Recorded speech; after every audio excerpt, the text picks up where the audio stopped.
My dad is a man-child who likes Diary of the Wimpy Kid so much.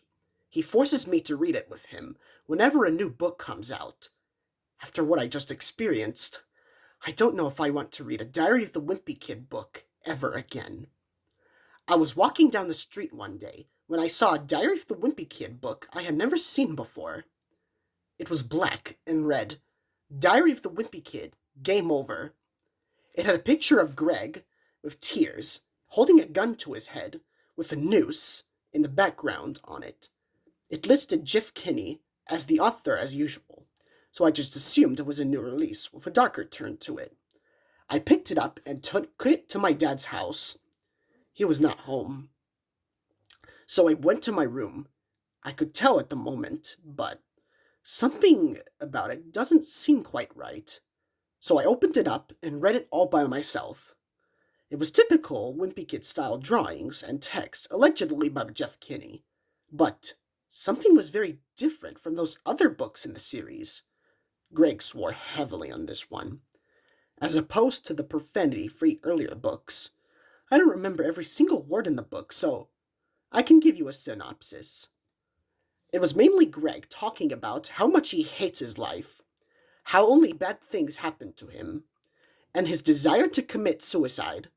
He starts taking drugs and drinking alcohol.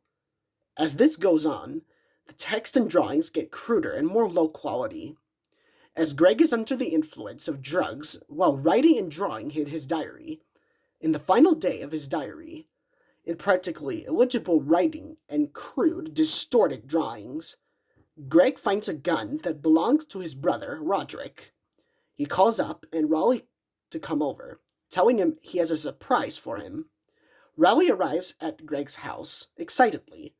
A drugged up and crazed Greg takes Raleigh up to his room and blindfolds him. Greg puts the gun in Raleigh's mouth and shoots. Raleigh dies immediately. Greg, in tears, points the gun to his own head and apparently kills himself. Real blood is visible over the last page Greg had used. Not to mention the next two. Greg only used the third of a book, which had as many pages as other Diary of the Wimpy Kid. The other 2/3 of the book was blank diary pages.